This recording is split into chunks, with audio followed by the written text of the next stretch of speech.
नमस्कार, आदाब, सत श्री अकाल। मैं हूं राकेश तारा। अगर बात की जाए तो जिस तरह से लगातार अगर बात करें कोविड-19 की इन्फेक्शन की, तो जीएमसी राजौरी में किस तरह से इंतजाम और किस तरह से एडमिनिस्ट्रेशन जो है उन्होंने पुख्ता इंतजाम कर रखे हैं। हमारे साथ जीएमसी प्रिंसिपल अगर बात करें तो डॉक्टर ब्रिज मोहन जी हमारे साथ हैं और बताएंगे कि किस तरह से लगातार इस पर तैयारियां और खासकर क्या क्या जो है हिदायत हम लोगों को बरतनी चाहिए।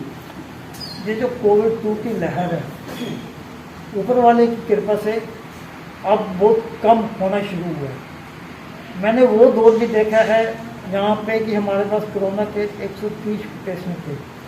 130 पेशेंट होने के बावजूद भी हमने पेशेंट को कभी भी ऑक्सीजन की कमी नहीं होने दी।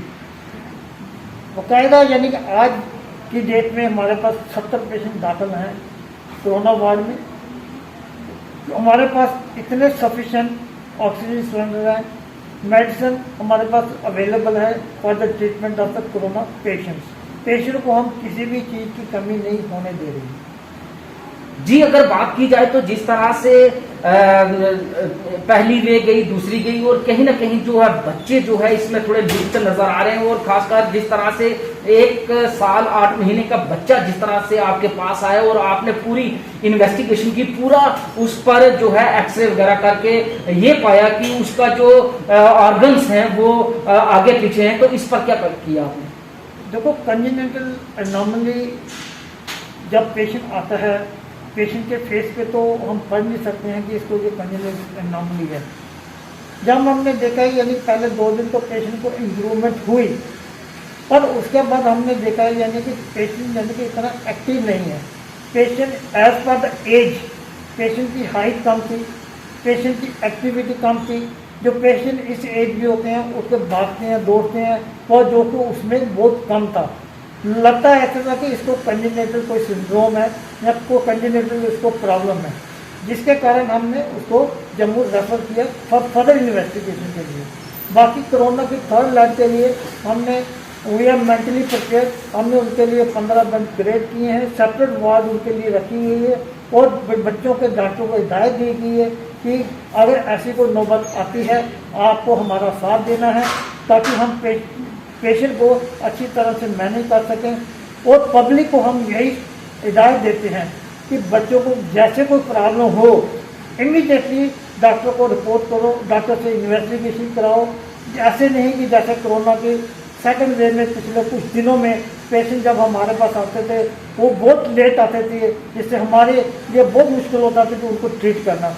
तब क्योंकि उनके जो लंग्स होते थे 85% के खराब हो गए होते थे। इसलिए हम बच्चों के माँ बाप को हिदायत देते हैं कि जितनी जल्दी हो सके वो आके बच्चों को इन्वेस्टिगेशन कराएं डॉक्टर से, ताकि हम उनकी सेवा करें।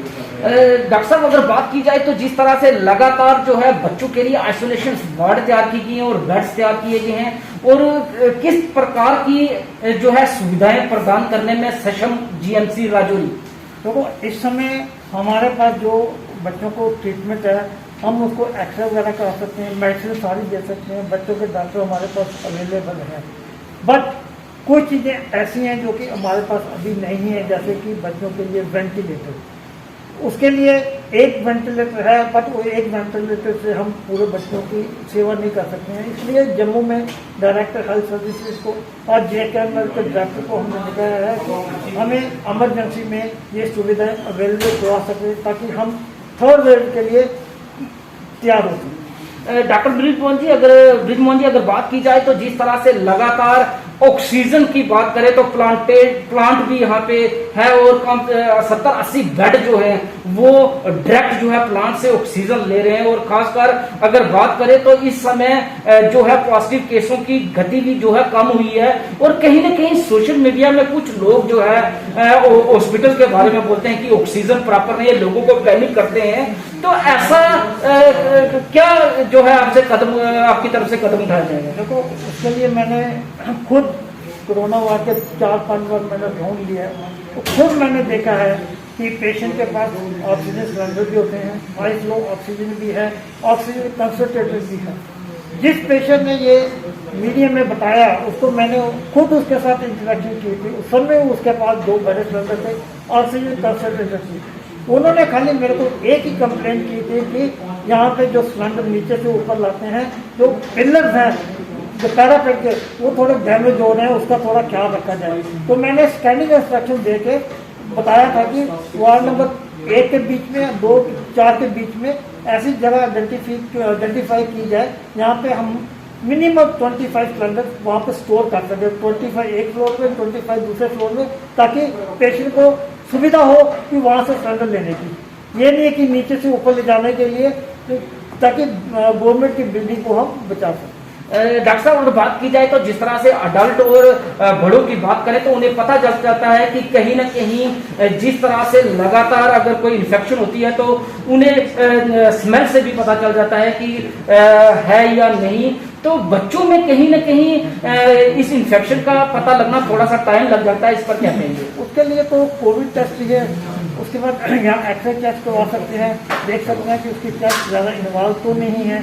उसके बाद पेशेंट को वीकनेस खड़ा करके देख सकते हैं कि पेशेंट को चलने में कोई तकलीफ तो नहीं है, और फिर मसल मास से पता चल सकता है कि पेशेंट ज़्यादा कमज़ोर तो नहीं है। तो ये यही पैरामीटर है जिसके कारण हम बच्चों को आइडेंटिफाई कर सकते हैं कि पेशेंट को प्रॉब्लम है या नहीं। जिस तरह से डॉक्टर ब्रिजमोहन ने हमसे बात की और खासकर कहा कि हमारे हॉस्पिटल में हर सुरक्षा जो है, हर सुविधाएं जो है उपलब्ध, पैनिक होने की जरूरत नहीं, ऑक्सीजन की कोई कमी नहीं। और खासकर अगर बात की जाए तो उन्होंने कहा कि हमारा पूरा स्टाफ जो है इसी कार्य में लगा कि कोई भी पेशेंट जो है ऑक्सीजन और बिना ट्रीटमेंट के यहाँ जीएमसी राजौरी से ना जाए। राकेश तारा, जेके न्यूज ब्रेक, राजौरी।